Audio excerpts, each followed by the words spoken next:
Good afternoon. This is Dr. John Bennett, broadcasting from Miami Beach, home of Neurosurgical TV. We have the pleasure of broadcasting a CAANS Pediatric Neurosurgery Conference hosted by Llewellyn Patayaki, and pediatric neurosurgeon from Pretoria, South Africa.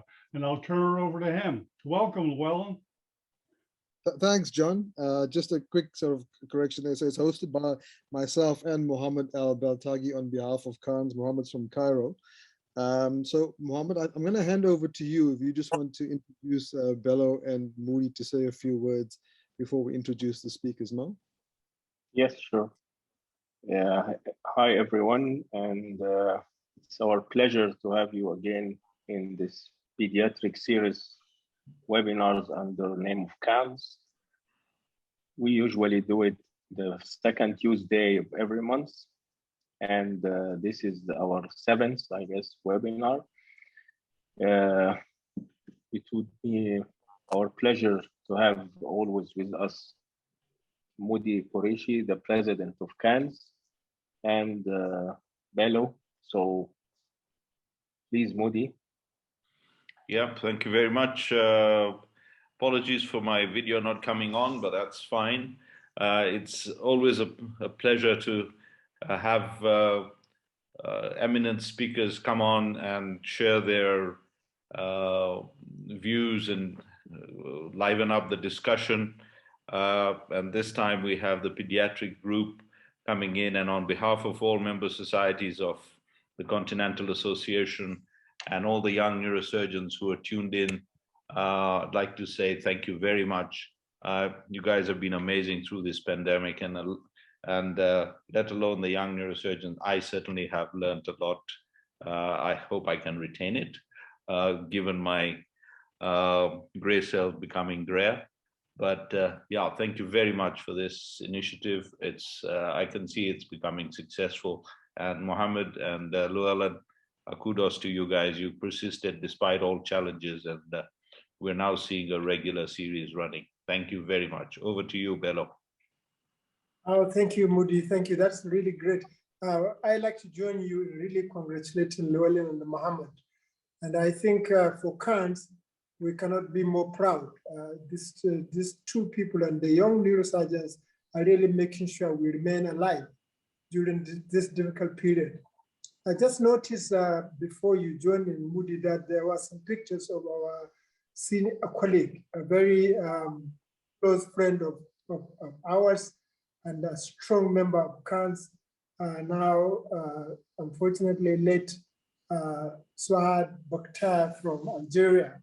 I am sure you and all of us will continue to remember a great lady doing a lot with the wing of CAANS and the CAANS itself. So we wish our family strength to bear her loss, and all of us as her friends. And once more, I'd just like to congratulate Llewellyn again, and I notice you have my own good friend, Girish Shalenki. We trained together in the UK in the 90s, early 90s. It's a pleasure to have him. As I told you, Llewellyn, pediatric neurosurgery, there's no continent that needs more pediatric neurosurgeons than Africa. We have the youngest population, I'm sure, in more than most of the continents. So this is really great, and I wish us all the best this evening. Thank you.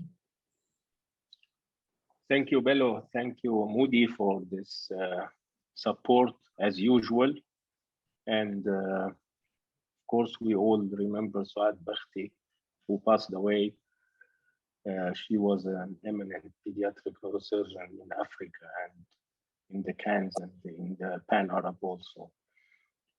And to start with our webinar, we are having 3 eminent speakers in this pediatric series, specialized on spine. This time, I will have the pleasure to introduce my dear friend, Girish Solanki. Girish is a consultant neurosurgeon at the Pediatric Regional Neurosurgery Center in Birmingham and Children's Hospital and the University Hospital of Birmingham NHS Foundation. He is an honorary senior clinical lecturer in neuroscience at the University of Birmingham and educator with the ISCB as the Regional Pediatric Neurosurgery Educational Supervisor. He was also previously the president of the ISPN meeting in Birmingham in 2019, one of the most successful meetings ever done by the ISPN. And he has also served in various executive roles in SIRP, ESPN, ISPN, TP, and G. Girish is widely respected as a leading international figure in pediatric neurosurgery with special interest in craniofacial surgery, Chiari, malformation, and pediatric brain tumors. It's a pleasure having you with us, Girish, as usual. A nice person, a great friend. So please, can you share your screen, Girish? Hey, hi, can you guys hear me? I can see you. Yes. Yes. You can see me and hear me. Fantastic. Thank you. Very good afternoon to or evening to all of you. It's a great pleasure to be with my African neurosurgery, brothers and panelists and faculty at large. And thank you to the listeners and for your patience, because it gives me great pleasure to be part of this. I don't know if many of you know, I'm originally from Mozambique, a little area down in the southeast of Africa. And it's always great to share little pearls or, learn from all of you in this sort of occasions. So thank you for inviting me, particularly Llewellyn and Mohammed. Congratulations on a great series. Also delighted to see Bello, my good friend. We shared a lot of happy and difficult times as registrars together in the UK and Ireland. Pleasure to meet you, Modi, and looking forward to hearing Sandeep's and Graham's presentations as well. So what I'm going to talk today is about one of my favorite topics, Chiari malformations. I prefer to call it hindbrain hernia. And also wanted to tell you a little bit about the new algorithm that we've designed in Birmingham and have been using it for a while and share some insights on this. So some of it is controversial. It comes from an old place, which is this hospital here. It's a grade 1 sort of monument. We can't change the facade at all, but inside good work goes on, as in many hospitals around the world. I have no conflict of interest. And this is a small summary of what we're going to talk today. The first thing I wanted to do is to start with the concepts of what is a malformation and what is a deformation, because we always talk about Chiari malformation. What are the physics of a hernia? Because a Chiari is really a hernia. How does it progress? What are the bases for rational treatments of hernia? And then how does a hernia progress? Particularly, how does a brain hernia progress? The concepts of supratentorial crowding and small posterior force as contributors to Chiari. And then other contributors, which we normally don't talk about, but it's very obvious. And most of us know that these things contribute to the association with Chiari and syringomyelia. So, and based on all of these contributors, we designed our algorithm for treatment. And I want to tell you a little bit about the natural history of Chiari, because often when somebody sees a Chiari, they jump on to treat it as if it is a serious malady that requires emergency treatment. And I think the natural history will inform us that this is actually not the case. And then talk a little bit about how do Chiaris progress, when we should treat them, are there different types of Chiari, treatment modalities, and so on, and a few publications to support the conversation that we're going to have today. And given time or during the discussion, we can look at some case examples as well. So the first thing to do is to start with the definition. So what is a Chiari? So I think everybody agrees now, and starting with Barkovich in 1986, that the limit is 5 millimeters below the foramen magnum. And that limit would kind of define a hindbrain hernia. Above that, it's borderline normal, and most people agree that nothing needs to be done. And then the second point I wanted to bring to you is this thing about malformation versus deformation. So malformation can be defined as a structural or functional anomaly that occurs during intrauterine life. These conditions develop prenatally. They may be identified before, at, or later in life, and malformations do not grow or progress in size as a tumor would. Deformations, on the other hand, are the action or process of deforming or distorting a structure or its shape, including flattening or elongation. And a deformation is caused by external forces over a period of time, and deformation can be progressive, stable, or regress as the forces that act on it, on the structure, change. And this takes us then to what is a hernia. So a hernia is a condition in which part of an organ is displaced and protrudes through the wall of a cavity containing it. And examples of this is the intestine at the weak point of the abdominal wall, like an umbilical hernia, intestine through the inguinal ligament, an inguinal hernia, and the cerebellar tonsils through the foramen magnum, causing a hindbrain hernia. The basis for a hernia development in all cases is that you have to have two compartments. You have to have a connecting orifice.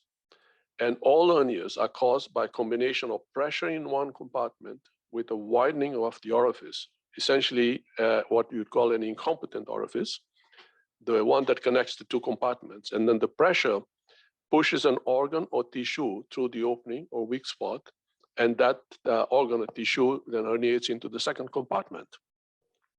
And the treatment objective of any hernia anywhere in the body is to reduce the pressure in the compartment with the herniating tissue. So if you get an obese person with an inguinal hernia, you'd want to ask the obese person to reduce weight before treating the hernia, and then tighten the orifice to reduce the hernia and prevent recurrences.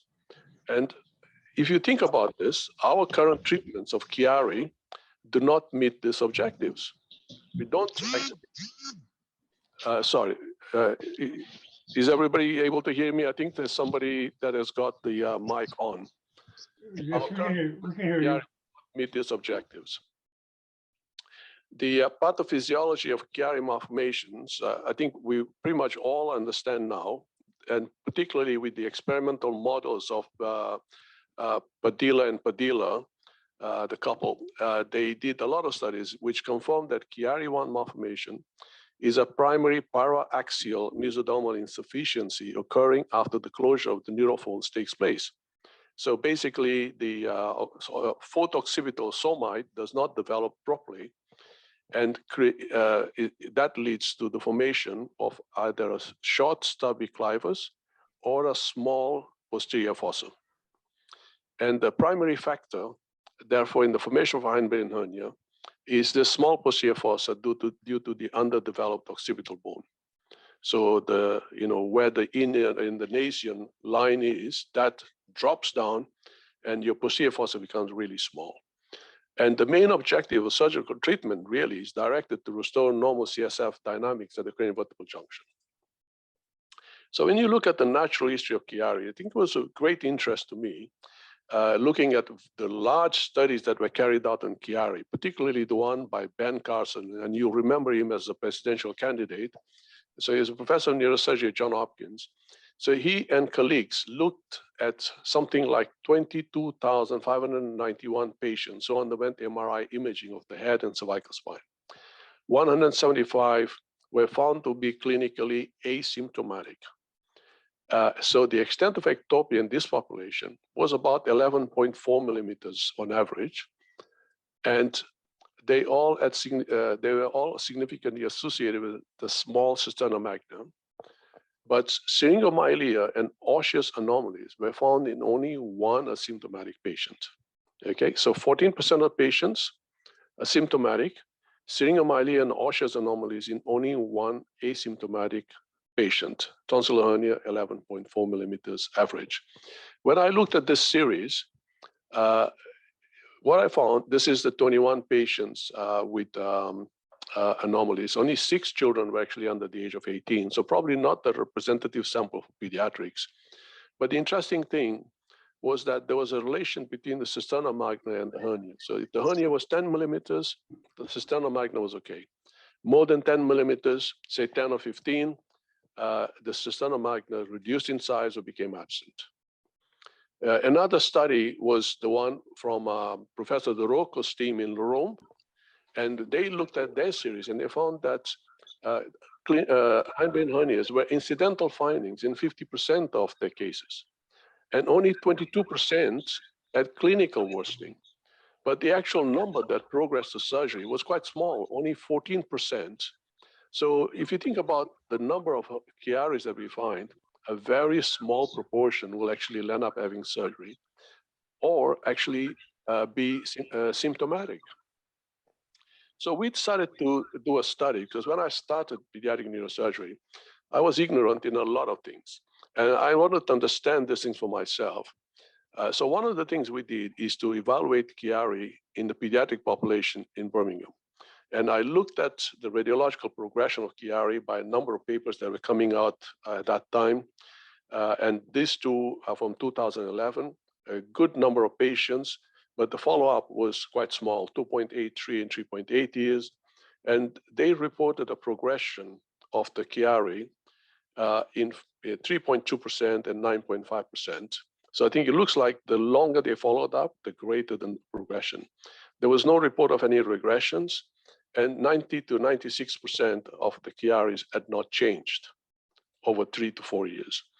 And then subsequent studies, for example, De Rocco had 22 patients, but his follow-up was greater, 5.8 years. And he reported a 14% progression rate and a 5% regression rate with a 72% no change. We carried out the study in 2013 of 62 patients with a mean follow-up of 5.2 years, a progression of 9.7 and a regression of 3.2%, suggesting that the longer you follow patients, the more change you're going to notice. And as you know, there is a sort of a bipolar presentation of Chiaris in young children, as well as in teenagers or young adults. So it's not inconceivable that this is very much part of the progressional spectrum as the Chiari tends to develop over time. And there is some literature consensus that if you do a short follow-up, you're not going to find the progression or regression. If you do a medium follow-up, then you might find either radiological or clinical progression, and that becomes more evident. And in our group, we found that there was a subgroup that deteriorated rapidly within 2 years, mostly associated with loss of CSF flow at cranial cervical junction or syringomyelia. So that kind of brings us to evaluate what is the pattern of progression and severity in Chiari. So we know the fate of the Chiari now. And do all Chiaris progress equally? No, of course not. So a simple Chiari, and we call a simple Chiari one that doesn't have ventriculomegaly, doesn't have craniosynostosis, there is no CSF signal loss at cranial cervical junction, no cranial cervical junction anomalies, syringomyelia, scoliosis, that is less likely to progress to surgery. And then it's the complex Chiaris where there is tonsil herniation with syringomyelia, which is in 1/3 to 1/4 of patients. 2/3 to 1/3 to 3/4 of patients who develop a syrinx. And then those are the patients that we think are going to end up requiring intervention. And then, of course, the mechanism progression. There are several theories. Williams postulated craniospinal pressure dissociation as a cause of syringomyelia. Gardner suggested CSF pulse.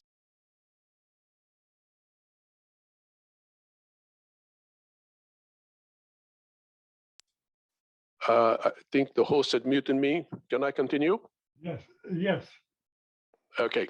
So the pattern of progression and severity of Chiari, again, I think in multiple international surveys of surgeons, the majority of surgeons consider that you need to have a symptomatic Chiari. You need to have a tonsillar descent of at least 12 millimeters with loss of CSF of cranial cervical junction and the appearance of a syrinx. Those would be the drivers for you to consider surgical treatment. And can a Chiari be treated by a foramen magnum decompression? And I think this is, of course, the gold standard treatment. Everybody undergoes a foramen magnum decompression.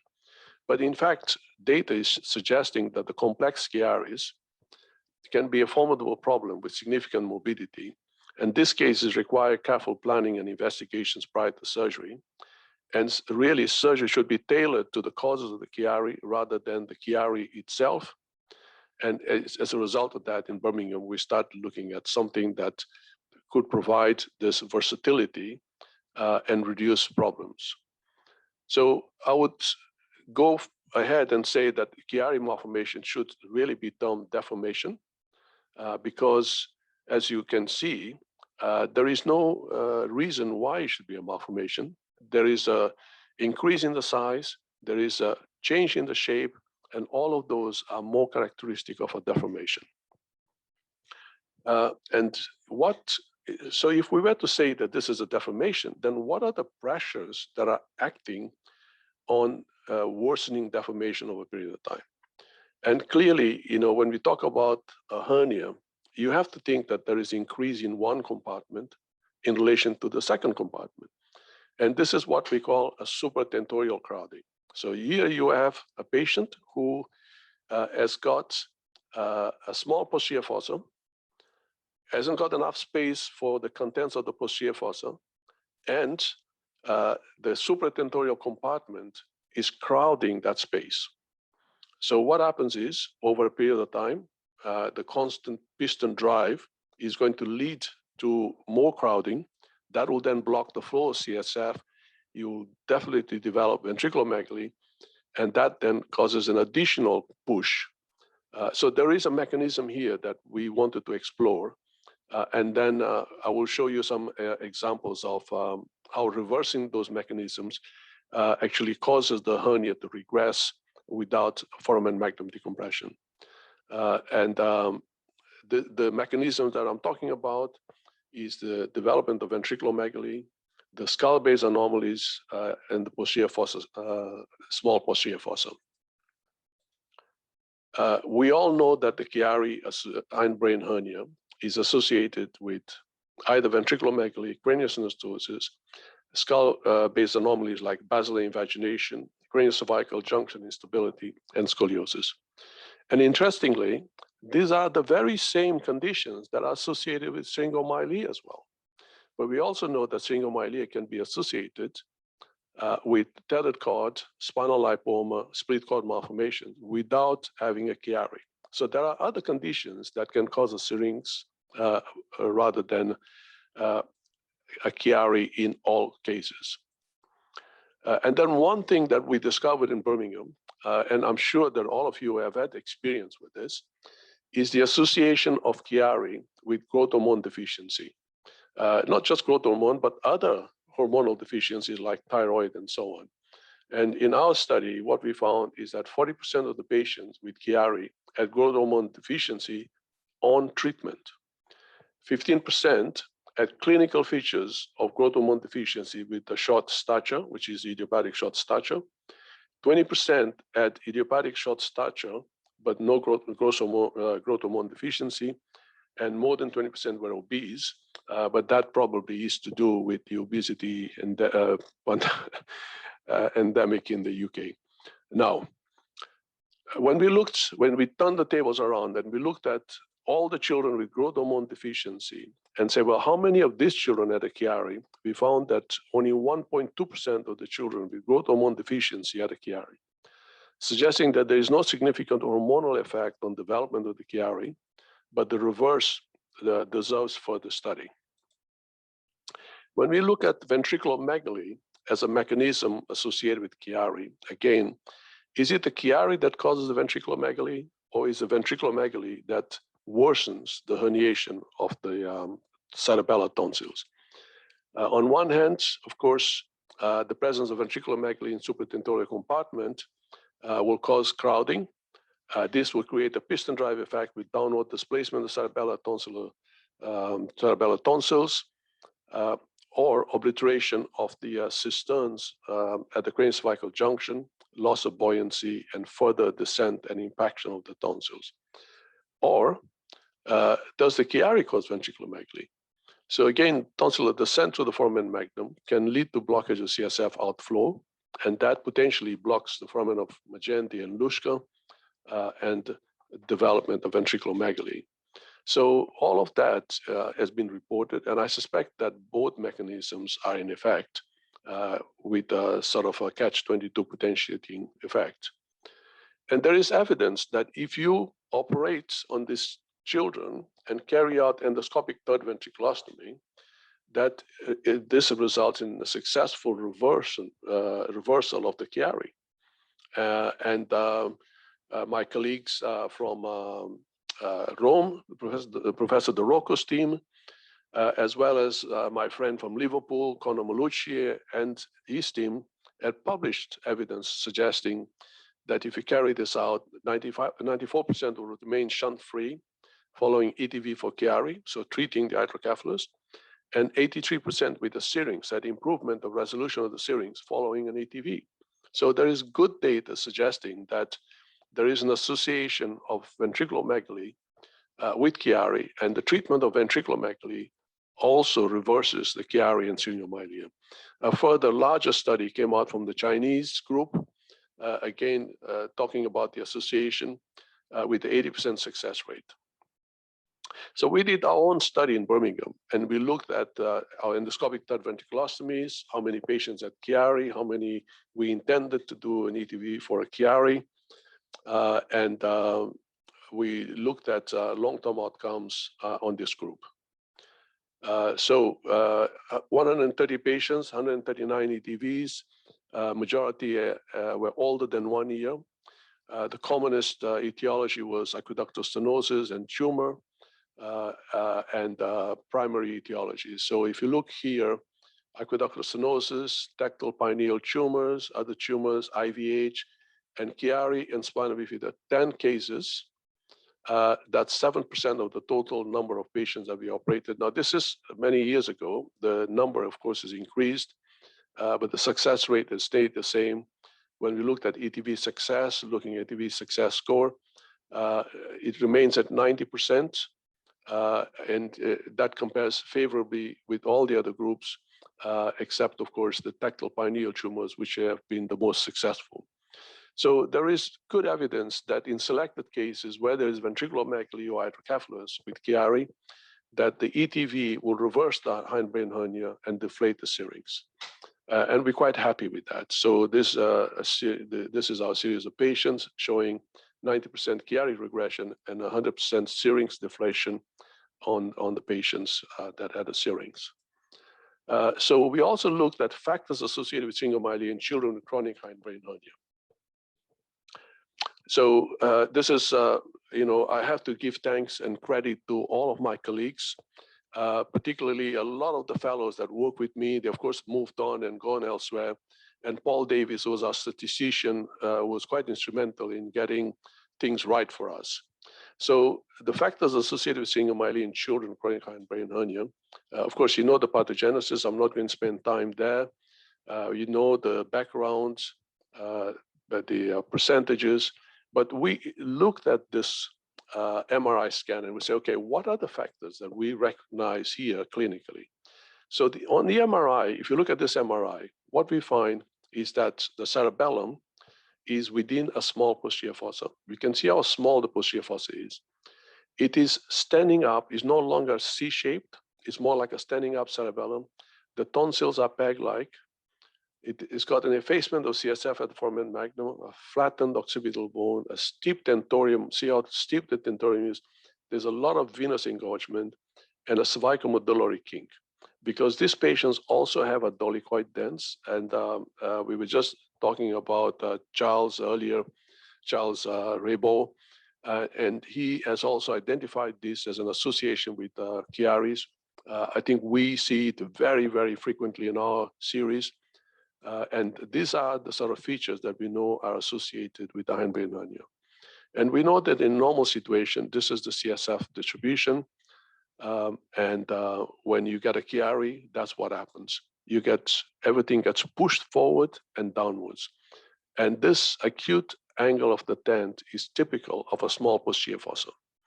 And then you get the small short stubby clivus and the rising of the odontoid upwards, with a posterior bend or indentation, creating a kink at the craniocervical junction. And you can see the odontoid kinking backwards here. You can see the small posterior fossa. And Menezes in 1991 showed that up to 50% of the patients with the Chiari had significant skull-based anomalies and craniocervical junction anomalies. You can see platybasia, basilar invagination. So these patients have this, they develop a syrinx. So we started putting all of this together, and we realized that there are some conditions. The commonest one, of course, is the Chiari association with syringomyelia, but craniocephalic mismatch, craniocervical junction compression, craniospinal pressure differential, like when you do frequent lumbar punctures or you have lumboperitoneal shunts, you draw too much CSF, you lose your CSF buoyancy, and you get a hindbrain hernia. So all of that, or restriction of spinal cord ascent, or rhomencephalon rotation, which is particularly the case with spina bifidus, or in the case of tethered cords, they will lead to formation of syringomyelia and may also be associated with hindbrain hernia. So when I fill this, you can see that there's a number of conditions associated. And these are all the conditions that I have seen in my experience in Birmingham associated with the Chiari and syringomyelia. So nothing that is here is just from the books, it's from personal experience on our series. And when we looked at the statistics, what our statistician has told us, that syringomyelia is statistically associated with a larger surgical diameter of the foramen magnum, small posterior fossa, and acute clival, apical, and basal angles. Of course, we don't do this as much as we did before, because on the MRI, you can visually inspect these things. But if you measure these angles, there's a great statistical association, which we have identified. But of all of them, the loss of CSF signal at the foramen magnum was significantly associated with syringomyelia. So if you have a child aged 100 months, that's 8 years and 4 months, tonsillar hernia more than 12 millimeters, the ratio of the sagittal diameter more than 6.6, a clival angle of less than 0.8, then you're talking about a high chance of developing a syrinx. So here we get, now we get to the pathophysiology concept. Chiari and syrinx formation associated with a small posterior fossa volume. Chiari and syrinx formation is there supratentorial crowding. So we hypothesize that in some of these cases, there's an additional effect of supratentorial crowding that effectively reduces the functional infratentorial space. And in this discrete group of patients, it may be a major factor leading to tonsillar hernia or syringomyelia. So look at this case, okay? This is a child with multiple suture craniosynostosis. You can see the copper-beaten appearance, the erosion of the skull.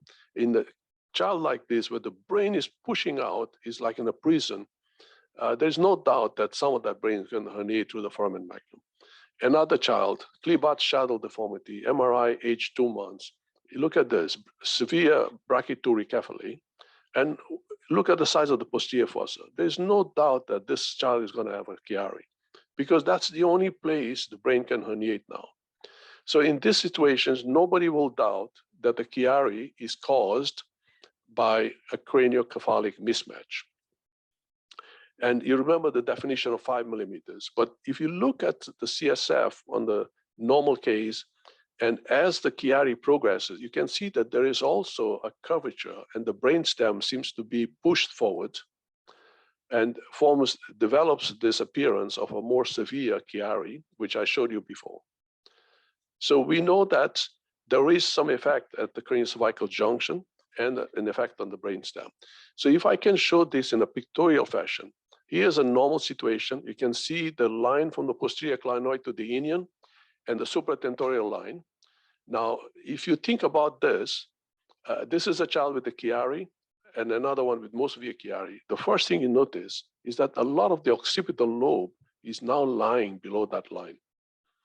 Because the posterior fossa is small, the angle of the tent is very acute, and the occipital lobe has no place to go here because there is flattening. The supratentorial space is crowded, so it pushes into the space that should have been reserved for the cerebellum. And this then causes a volumetric loss of space in the posterior fossa, pushing the rest of the posterior fossa contents into the spine through the foramen magnum. So this reduction comes from the supratentorial crowding, because that occipital lobe should not be below or behind the cerebellum, should be above. And here, the line that crosses between the posterior clinoid and the inion clearly shows the significant loss of volume, which has been occupied by the supratentorial compartment, or what we call supratentorial crowding. And that then causes the bending and the circummedullary junction compression, and leading to what we call a foramen magnum syndrome. So all of this can be evaluated through radiological measurements. And we carried out a lot of these measurements. And what we found is that in a Chiari 1 and Chiari 2, the sagittal diameter of the foramen magnum, as we expected, is incompetent, is much bigger than a normal foramen magnum. And you need that. If you want to get a hernia, you need an incompetent hernial orifice. So the foramen magnum in both the transverse diameter and the sagittal diameter is bigger than a normal patient. And the surface area is significantly larger as well. So we know that there's an incompetent orifice. The foramen magnum is bigger, both in Chiari 1 and Chiari 2. And then the surgery that we are performing is actually making that orifice even bigger. So it makes absolutely no sense that you carry out this sort of treatment in a Chiari. And then when we looked at the associations, we can very clearly say that there are supratentorial, posterior fossa, foramen magnum, and spinal associations. And we then started looking at this and targeting those associations in an attempt to reverse the Chiari, rather than just make the foramen magnum bigger when the opening is already big. So here it is, Chiari 1 and Chiari 2. Increase in the intracranial contents, small relative cranium, presence of incompetent orifice, and the syrinx as what we would call a strangulated hernia. There are also, this is a summary of the skull-based lesions. I'm getting an echo. Can you guys, are you guys all right? So in terms of embryology, the only thing you need to remember is that the skull-based anomalies occur only with the occipital somite 4, or what we call the pre-atlas, and that leads to most of the abnormalities associated with Chiari. So that's the only thing you need to remember. So to keep it simple, somites 1 and 2 and the others are not as important for Chiaris. It's the pro-atlas. And the atlas assimilation is one of the commonest associations I've seen in my experience. And that usually means fusion of C1 with occiput, and fusion of C2, C3, usually posterior elements, increasing the atlantoaxial subluxation and the association with the Chiari. And of course, there's 3 groups which can occur. We also know about instabilities. I'm not going to spend too much time here.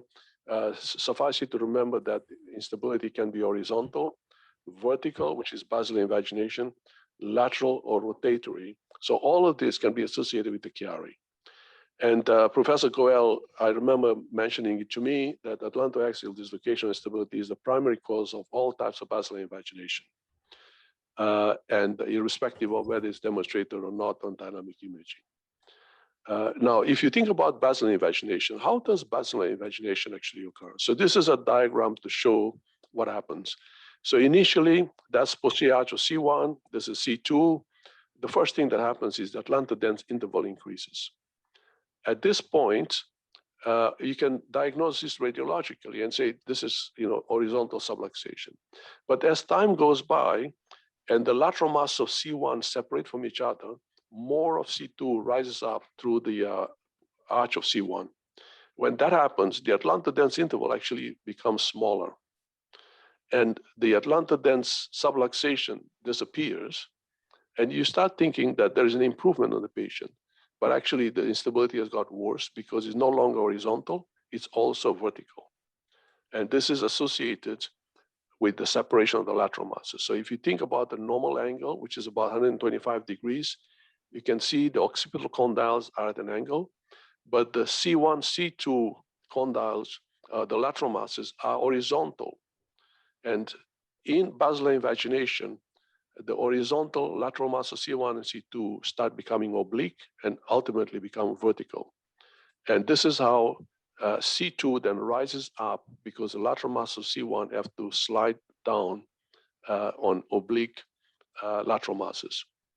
And we can see this on this diagram again. There is widening of the lateral muscle C1, C2 rises up, and here you can see the foramen magnum line. The dens is now gone through the foramen magnum, and this is because the lateral muscle C1 and C2 are no longer in horizontal fashion, they are nearly vertical. And this is exactly what happens in, this is an example of a patient. You can see the lateral muscle C1 here, lateral muscle C2. This patient has a vertical alignment, and this is how basilar invagination happens. Goel has further classified them as group A and group B. Group A, when they go through the Macrae's line or the foramen magnum line. Group B, just below that. You can see a simulation of atlas in this patient. Usually they have fusion of C2, C3, and further, subluxation. He's also talked about central invagination and facets, the contribution of facets to basilar invagination. You can see the facets here anteriorly dislocated, posteriorly dislocated, and then central dislocation. So here's an example of basilar invagination with herniation of C2. So all of those cases can be associated with the Chiari and syringomyelia, and the treatment really requires us to correct them. So this is a child that presented, with the typical appearance of snoring, falling behind in school, and then the child deteriorated, became myelopathic, came to see me. I had already operated on this child because the child had crouzons and had a posterior, cranial surgery for correction of that. So I was quite surprised to see that the child had presented with this. And looking at the radiology, you can see the typical description I just gave you of a basilar invagination progressing. You can see the tip of odontoid now through the foramen magnum, the oblique or nearly vertical alignment of lateral muscle C1 and C2. So all of this are typical appearances in these patients. And then what we do is distract C1, C2, pulling C2 down from C1. This is a technique described by Atul Goel. And then after distraction, we screw, I did an occipital cervical fixation on this child. You can see the C1 screws, C2 screws, and then once the C2 is brought down, this is pre-op, this is post-op, and do the fixation. And you can see the pre-op appearance and the post-op appearance on this child. So clearly, this is the sort of thing that could not be improved. In fact, would be worse if you had just carried out a foramen magnum decompression to create space at the foramen magnum. So the mechanics of this progression, therefore, can be put in an algorithm. And this is the algorithm that I wanted to present to you. So you can see here, I'm just going to put the whole thing because it is quite a heavy slide. But if a patient has ventriculomegaly, there will be raised ICP, supratentorial crowding. Patients with craniosynostosis will have raised intracranial pressure, small posterior fossa, craniocephalic mismatch, supratentorial crowding. And all of that will stretch the tissues through the foramen magnum and lead to Chiari. The ventriculomegaly does the same thing by a downward push and Chiari. And of course, once the Chiari strangulated the foramen magnum, a syrinx will develop. This is basilar invagination craniocephalic junction anomaly. Will be associated with the small posterior fossa, craniocephalic mismatch, will push tissues through Chiari syringomyelia. And of course, then the separate pathway, which is the caudal pool, where a lipoma or split cord malformations, tethered cords can lead to scoliosis and syringomyelia without a Chiari. So this is the pathological algorithm. And how do we reverse it? By treating each one of those separately. And that's what we've been doing. Now, this is against the current standard, which is the craniovertebral decompression, where you either open the foramen magnum without the dural opening, or then do it with the arachnoid opening, or in addition to that, a tonsillar resection with the duroplasty, no duroplasty. So there are a multitude of different ways of doing a foramen magnum decompression. But what we know is the majority of the complications of decompression surgery have to do with opening the dura, too large a posterior fossa decompression, too extensive resection of C1, C2. Those are the things that we worry about the foramen magnum decompression. And we also know the complications of the dural opening, which, you know, I don't have to read the list to you, you're familiar with it. And a multiple series of publications are now attesting that if you do a foramen magnum decompression, in something like 5 years, 2/3 of the patients will come back with symptomatology and may require further treatment. And further treatment means further surgery. And Claire Clamp, who has done quite a lot of work on this, cautions people about further revisional surgery because the long-term success for foramen magnum revisions is quite limited. And what you do then when you have done 2 operations on these patients? Colleagues from Oxford have reported on recurrent subdural hygromas after foramen magnum decompressions. They're, of course, not the only team reporting abnormalities. Conor Malucci and his team have reported raised intracranial pressure and development of hydrocephalus following decompression for Chiari 1. That means these patients didn't have hydrocephalus, developed hydrocephalus after a Chiari decompression, resulting in a need for permanent VP shunt in that series. Another study from Ireland, foramen magnum decompression for Chiari, procedure not to be underestimated, talks about nearly 54 foramen magnum decompressions with significant complications, including one death and development again of hydrocephalus. So 18.5% of their patients required shunting after foramen magnum decompression. So when we look at posterior fossa decompressions with or without duroplasty, again, there's a greater risk of CSF leaks associated with posterior fossa decompressions, and if you open the dura, of course. So in 2009, we published our experience with posterior cavalry of vault expansion using distraction osteogenesis. So this is the Birmingham series. This was the first publication. Of course, we have done nearly 100 of these cases and about 50 fixed augmentations. So this is what we call dynamic osteogenic distraction. You can see the majority of the patients were craniofacial patients. And you can see here the typical copper beaten appearance. And what we do is we make a cut like this. And then using telescopic distractors, we gradually distract the skull to reverse the craniocephalic mismatch, which all craniofacial or craniosynostotic patients have. The distraction is very slow, something like 0.5 millimeter in the morning, 0.5 millimeter in the evening, so about 1 millimeter a day for 20, 21 days, 23 days, depending on the, the pathology. And what that does is results in decompression or decrease in the compression of the brain and reversal or regression of the hindbrain hernia. This is an example of a child with Crouzons with improvement of the Chiari. There's multiple publications appearing with similar examples. This is one from Liverpool. This is from Richard Ellenbogen and his team in the States, stating that the resolution of syndromic craniosynostosis associated Chiari malformation without suboccipital decompression after a posterior cranial vault release. So once we presented our data, a number of units started performing the same procedure. I won't go into all of the papers, but this is the paper from Finland. They've got a similar experience.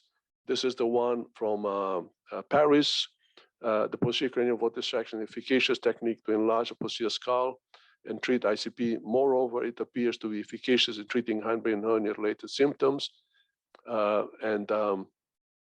We were able to show that it not only helps patients with craniofacial craniocephalic mismatch, but also patients without craniosynostosis but craniocephalic mismatch. So this is a normal appearance. This is a patient with syndromic pansynostosis. What are the changes that occur when you do a calvarial augmentation or a calvarial distraction? So the first thing, of course, that you see is that this is the difference. These patients have a mismatch, constricted brain growth, because their skulls are not a normal shape. And to accommodate for that, they get a bit of thoracephaly. It's a compensatory phenomenon. The ventricles become squashed, as you can see here. And then after this, because there is no space here, the brain grows in an abnormal direction and they get frontal bossing. So this is quite typical. Everybody understands that. The aim is to recreate the normal shape and expand the posterior skull by doing this. If you do ICP measurements on these patients, when you do the surgery, you can see that there is significant pressure waves, diploic vessels causing collateral circulation as a result of venous hypertension. Once you do the calvarial augmentation, the pressure drops significantly. So we know that calvarial augmentation is very effective in dropping the pressure. And in Birmingham, we started doing a posterior skull release from 1984 to 2003, posterior augmentations from 2003 to 2006. And since then, we've been doing distractions. And that's the technique of this is very straightforward. We make melon slice cuts in the posterior parietal region to the occipital region. Before, we used to go all the way to the foramen magnum, but now you can do this above the torcular, which is safer. A piece of bone is cut and then is pushed back, and fixed metal or resolvable plates are then applied to secure the bone so it doesn't move forward. So this is a fixed augmentation technique. That's occipital alone. You can also do it with parietal expansion. You can see the parietal bones are barrel staved and they're pushed back together. And this is a surgical appearance of that. This is a shunt here. So you preserve some bone around the shunt. The scalp is reflected as standard. That's the frontal area. This is the occipital area. So we have reflected the scalp. The patient's in a prone position. And then basically, these are the cuts that we do. This is the occipital bone, the two parietal plates. This is the bone that we kept for the shunt. The central part, which is compresses the posterior sagittal sinus, is then removed. And then everything is put back, as you can see here. That the appearance. I've got a series of patients. I won't spend too much time here because I just want to take you to the conclusions now. This is a study we carried out that looked at the effect of posterior calvarial augmentation. And what we were able to see is that the infratentorial compartment increased, but not as much as supratentorial compartment. We published that in our paper, which is here. And as you can see here, this is the distraction part. This is how the bone is distracted gradually. Post-op appearance, this is pre-op. You can see how the skull was very flat, small posterior fossa. And then after distraction, with an angle of about 5 millimeters, this was the initial distractor that we used, pre-op, post-op. And that's all that is necessary to reduce the hernia, the serrings, and bring about a reduction in the intracranial pressure. So these are the pictures of patients who had this. You can see the brachythoracephaly, distraction. And we then looked at our 10-year experience in these patients with craniosynostosis and Chiari and syringomyelia. And we were able to confirm that these patients had shown improvement in 75% of the patients with the serrings, 3 out of 4 patients with serrings, and they are similar in Chiaris. And then the final one that I want to show you was the Sacral Myelomeningocele cord tethering. So you can see here This is a child who's got sacral, tethered cord right into the sacrum. You can see the cord coming down and a hollow cord syrinx associated with that, and no Chiari. So what we did is we carried out a untethering of the spinal cord and postoperatively resolution of the syrinx. So before, you can see no Chiari, hollow cord syrinx, untethering of the spinal cord, deflation of the syrinx. So we know that there is an association of a caudal pull where you get a tethered cord and the tethered cord stretches the syrinx and causes syringomyelia, and that can cause scoliosis as well. And that leads to the formation of the syrinx. Now, the final example I wanted to show you, and then I'll stop and give you some conclusions, is patients who had the Chiari syrinx and had craniovertebral decompressions, and then because of the multiple failures, they offered Calvary augmentation. So this is one example. In 2014, pre-op image, Chiari and cervicothoracic syrinx. You can see the Chiari, you can see the syrinx. The patient was advised foramen Magnum decompression, which the patient underwent. You can see the formation of a cisterna magna. The surgery appeared to be adequate, but in fact, the syrinx never got any better. You can see that there is hardly any CSF flow in the craniocervical junction, because the moment the surgery happened, there was further herniation of the cerebellum or the brainstem into that space. The patient was further reviewed. They started developing scoliosis. There was further discussion about what should be done. By 2016, the child started getting more problems. You can see that the cisterna magna is still patent, and it's always suggested that if you do foramen magnum decompression, you should have a cisterna magna development. So underwent a second craniovertebral decompression. Now you can see very little CSF there. The syrinx has now become nearly a pseudobulbar syrinx. The patient didn't get any better. Further progression, and then I was asked to do a Calvary augmentation in this child, which I did.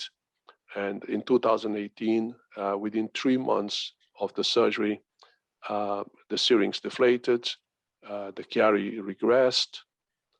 So I think we can say that the pathology of a Chiari is the most crucial thing in the success of its treatment.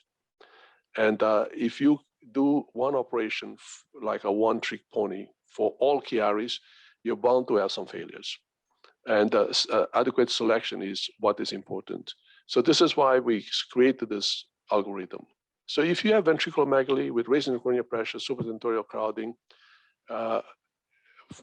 causing that, what we would suggest is for ventriculomegaly, do an ETV. If it is successful, monitor. If it is not successful, then consider posterior Calvary augmentation. If you have got cranial synostosis, definitely a posterior Calvary augmentation or distraction. If you have scoliosis requiring correction, then what we suggest is carry out the posterior Calvary augmentation first and then observe, because about 1/3 to 2/3 of the patients have had improvement in the scoliosis after the regression of the Chiari and did not require scoliosis correction afterwards. And if you got basilar evagination or craniocervical junction instability, then a fixation should be carried out first rather than foramen magnum decompression or posterior Calvary augmentation, which can be resolved subsequently should it fail. And for the patients who have split cord malformation, I think an untethering and observation should improve the syrinx. That's the algorithm we've developed. And so far, this algorithm has proven successful in our experience, but of course, we're waiting for long-term results. So this is, bit by bit, is the same thing. And what I'm going to stop here because of the time, and I'll leave for questions from you guys. Thank you very much. Thank you, Girish, for this nice presentation. Wonderful experience. And any comments from Bello or Moody? Yeah, thank you very much, Girish. That's really, I have to say, an eye-opener, literally, because a lot of information and a lot of shifting paradigms here. And I congratulate you for the amount of information and the amount of work that you've put into this, and really it's groundbreaking stuff, as we've seen. In my mind, the summary seems to be that the problem appears to be at the craniovertebral junction. I mean, seems to be seen at the craniovertebral junction, but the cause is either a tethered cord or the cord itself pulling the structures down, or the cerebral cortex being, again, the intracranial contents pushing the structures towards the foramen magnum.